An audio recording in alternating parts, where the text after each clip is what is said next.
Alright, welcome back to the channel, everybody. I'm Lady Nyca.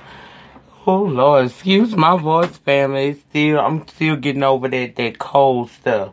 But anyway, I'm Lady Nyca in with this week's episode of Love After Lockup. This season 2, episode 8, the $8,000 hustle, honey.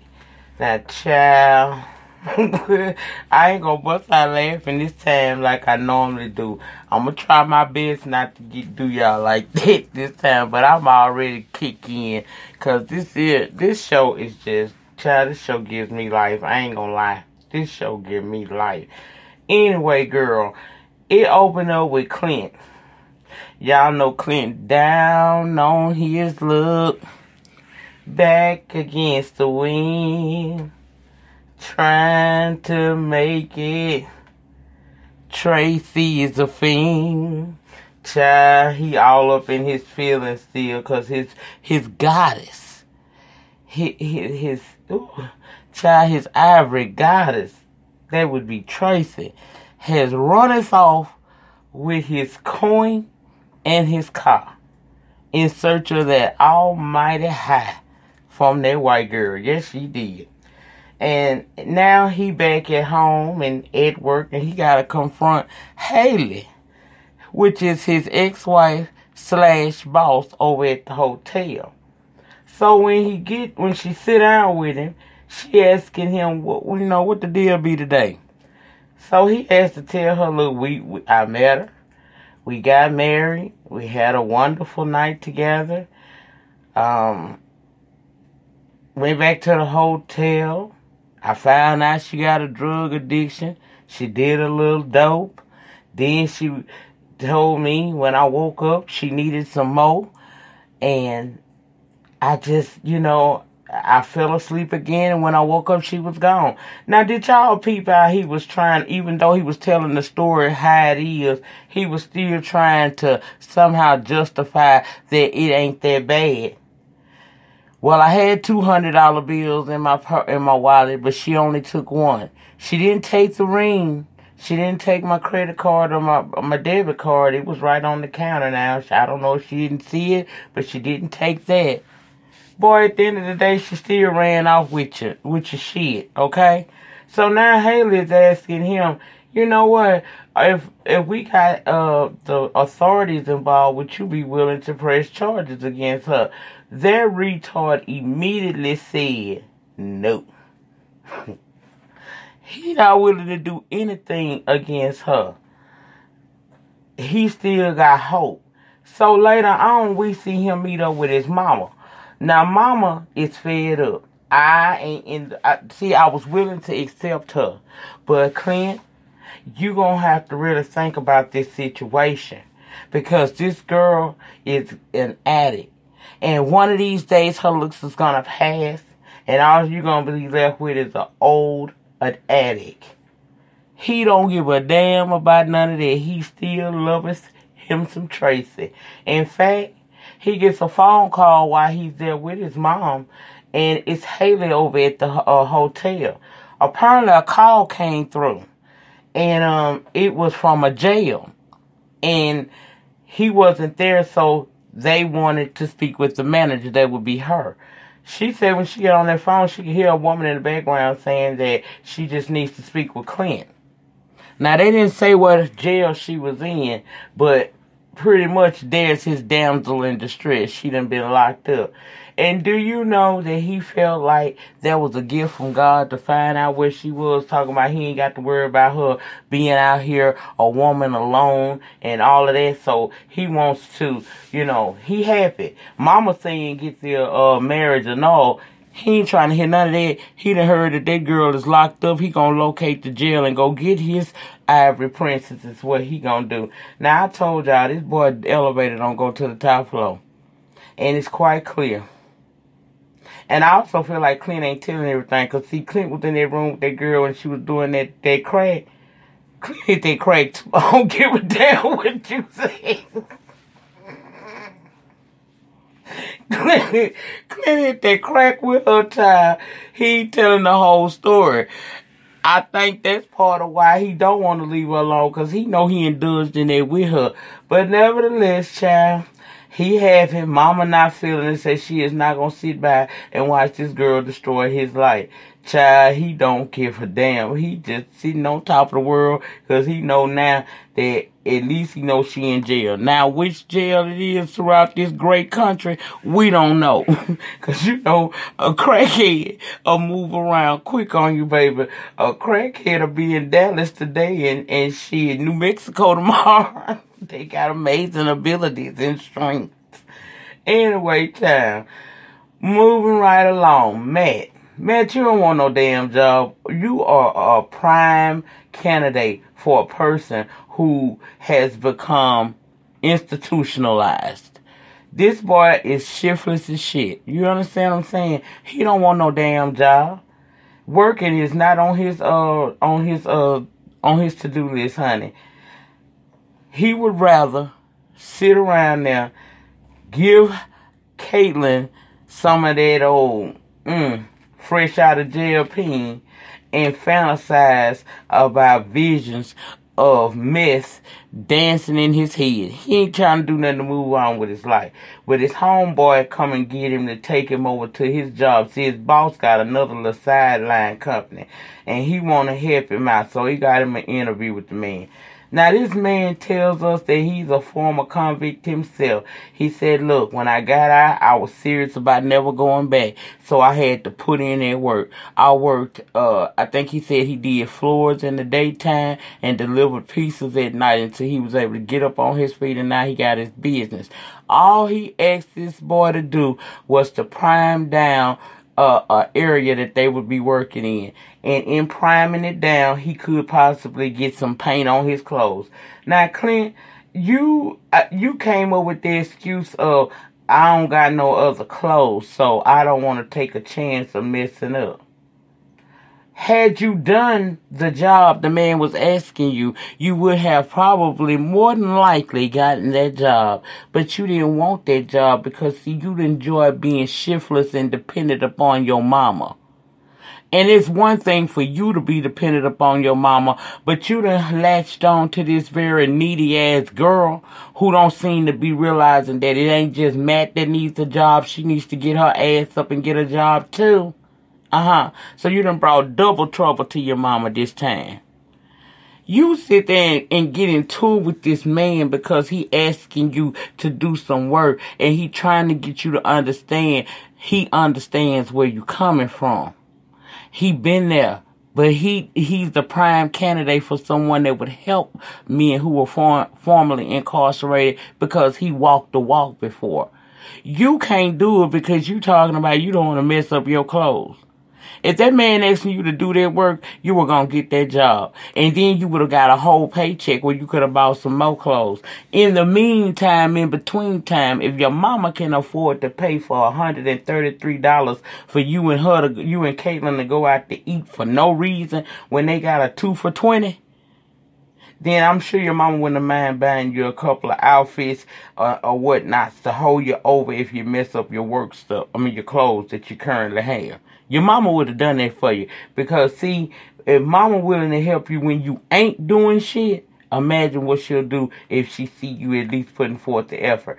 So, in my opinion, he messed that job interview up because his ass don't want to do no work. He don't have no plans on getting no job. When he went back and told Caitlyn that, she was trying to get him to understand that maybe he needed to not gotten so upset with the man and maybe, he would have got his job. He got compromised.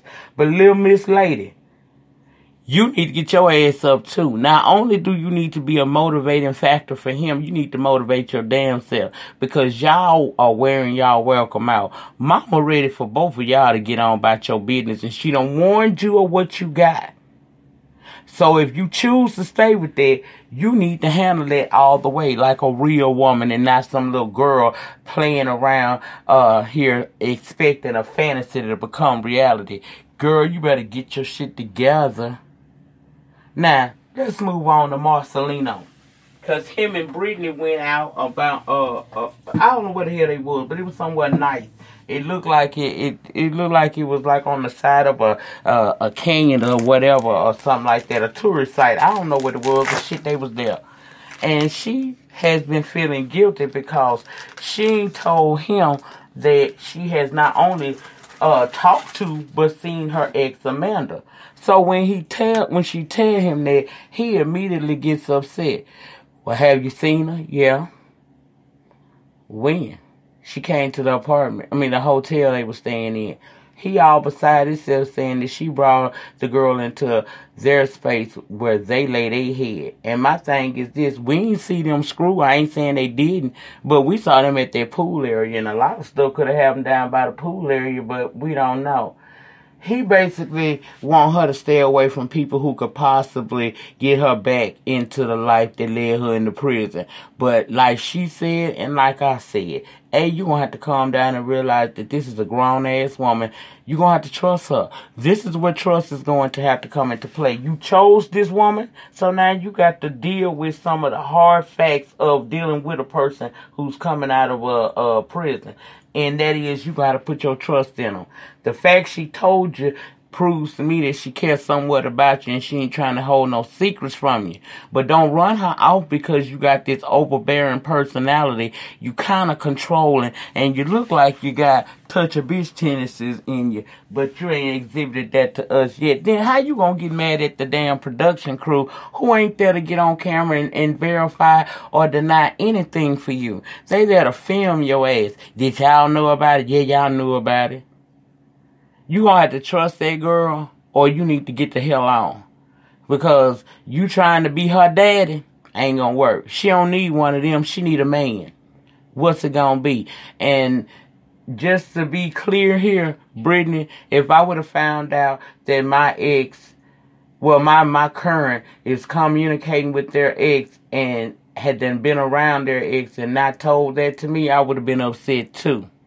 He had a right to be upset. But because of his attitude, we can't feel too much sympathy for him. But get your shit together too, Miss Thing Girl. That's what you need to do. Moving right along. Who else? I done talked about Tracie and Clint. We done talked about Marcelino and Brittany. We done talked about Kaylin and Matt. Let's talk about, I'm going to make sure I ain't leaving nothing out. Shit, I forget these couples. They run together after so long. Let's talk about Megan and Sarah and Michael. Nah, it done been over 20 hours. Sarah ain't heard from her husband. Why? Because he over at Niagara Falls done deflowered Miss Megan. Girl, one of these days when you look back on this, you may regret this, honey, because you only get that once and you just gave it to a bum-ass nigga, if you really want to know the truth. That's how I feel. You gave it to an old conniving-ass man. Now, y'all wake up the next morning with the afterglow. Meanwhile, Sarah over there talking about she don't think you cheating on her, but with you being on parole, she just worried is you okay. This woman worried out her damn mind, which I don't understand why. Because if you've been with him for 6 years, you ought to know him by now. You know he full of shit. But nevertheless, I digressed on that child. They waking up the next morning, they in the afterglow. She talking about she enjoyed it. He say he enjoyed it, child. He say he tore that ass up. I said, I know that's right. If you gonna do it right. Go on, tear that ass up. Ain't nothing like getting your ass tore up every now and again. Not literally, figuratively. Child, yes. So, they go out and about throughout the day, right? They go out to the falls. They looking at all the beautiful sights. She want him to propose to her. But he got something else in plan, right? But baby, she making it perfectly clear this would be a good spot for him to do it in, right? But he tell her he got something planned for her later on that night, right? Meanwhile, Sarah is visited by her best friend who's telling her girl, look, you and him gonna have to talk because this don't make no sense. He can't just walk away every time he don't like what the topic of the conversation is. So you need to really, deal with that. She's sitting up there just being a fool. Plus she thinking in the book of her mind that she's pregnant for this man. Now, I don't know if she's pregnant for him or not. But according to him, he only hit it one time since he been there. But y'all all know one time is all it takes, right? Okay. So she's sitting there waiting on him to come. She started calling him and texting him. He ain't answering. Because he at Niagara Falls basking in the afterglow of deflowering this virgin, who I don't think is actually a virgin. Girl, you too eager for some more for you to be a virgin. Now, I don't know how everybody else puss work, but I can tell you a little bit by mine. Baby, it took a couple of days for him to break that chair, pop that chair. You hear what I'm saying? TMI, no, but whatever, we family. It took a couple of days, honey. He had to sneak up in on this here thing for a couple of days so he can get it all the way done. Because you just ain't going to extract that kind of pain on me all at once. So, child, after he finally did get the deed done after a couple of days of trying, girl, I was not eager to get that back up in me again mere hours later. Hell no, I wanted some Epsom salt and water, girl. I had to make sure that he had not killed me down there. Because I was young, y'all. I ain't gonna lie. You know, once upon a time, not long ago, I was a hoe. And I admit it. But, I didn't want no ping back up in there no hours later, honey. She is anticipating, baby. She back at the hotel. She getting herself together for this night they supposed to have. Meanwhile, Michael is laying on the bed, answering text messages from Sarah, who done blew his shit up. And Sarah has alerted him that the PO done came through and he need to get back there ASAP because he messed up curfew when he did not come home. Which he knew that was a chance he was taking. But, you know, for a piece of virginal puss, he was willing to take that chance. So now he got to tell Megan he got to go because his PO done called and he need to get back.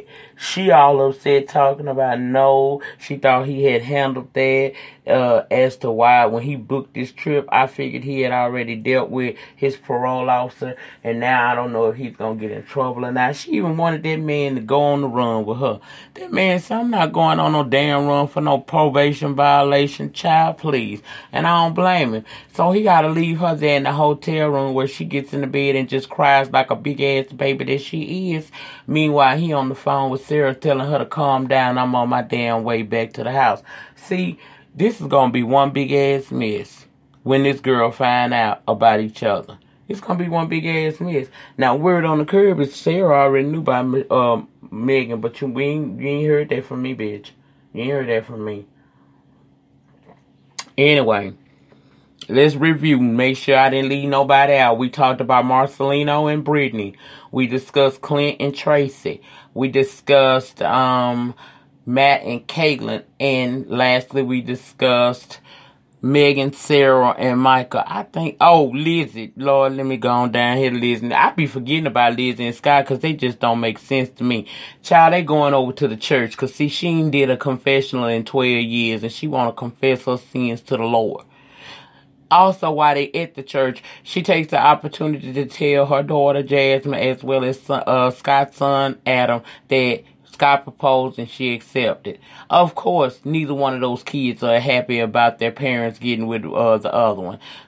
Adam worried about, is she trying to get my daddy for his money? Well, boo-boo, she already has, okay? He broke. He just ain't told you yet. Jasmine, she feel like he not a good choice for her mama because he enables her to have money and she could possibly slip back in to her drug habit. But here's the thing, Jasmine, you got a right to be concerned about your mama. But your mama's a grown-ass woman and she knows what she doing. Your mama done had 13 men before Scott that offered her marriage proposals. And she accepted his for a reason because right now she need that man. I don't think she in love. I think she got love for him. But she definitely needs this man. And it ain't nothing your little young ass is going to be able to do about that. This woman went in that confession and told us that down in the jail, the older heads taught her how to get money from men. She said she had gotten over $800,000, which is the title of the episode, from different men for simply making them feel like they want to be what she want to be with them, asking them not to give her money but give them support, and angling that camera just right to send them seductive pictures to make them believe that she want to be with them. So with that being said, mama know exactly what she doing. And if she want to suck this man dry, which she has already, she just don't know it yet, then that's something that she's going to do. Be concerned about your mama, but at the same time, hold your mama accountable for the things that she did in her life. Your mama knew she was a heroin addict. If it had not been Scott, it would have been someone else. You can't control that. I don't care how much you try to, and that's what Scott basically told her when her mama went to confessional and they had a moment to talk. She gonna do what she wanna do regardless. If it wasn't me, it would have been somebody else. But Scott thinks that he's different because she accepted his proposal. She basically accepted your proposal because she didn't know what else to say. Even before she went into confessionals, they tried to do a mock wedding to do some vows. He didn't really know what to say. And what she said wasn't all that great. This is yet another train wreck about to happen. And we're going to see if this woman going to stay with this man or not. But I almost guarantee you that they ain't going to stay together because, like I said, she care about him, but she need him right now. And when she find out he can no longer provide for her, how much would she really want to be with him? Now, that was it, y'all. That's it on Love After Lockup. If I left anything out you feel that is important, please put it down in the comment section below. The conversations always continue down there. Remember, the depth of your struggle will determine the height of your success. In the meantime, in between time, please remember to rate the video. Ratings get me recognized on these YT streets. Comment below. Let's talk about the episode down there. If you have not subscribed to my channel and you are listening to this, please go ahead and take a moment to subscribe to the channel. Also hitting your notification bell button so that each and every time I drop a video on this channel or go live from this channel, you will be notified and you have that opportunity to join in on the fun or come on and watch the video. I will see you guys, if not later on today, I will see you guys tomorrow. Y'all have a great remainder to your Saturday. If you are in cold climate, please, please, please keep warm, be safe. And I'll see y'all on the next one. Peace.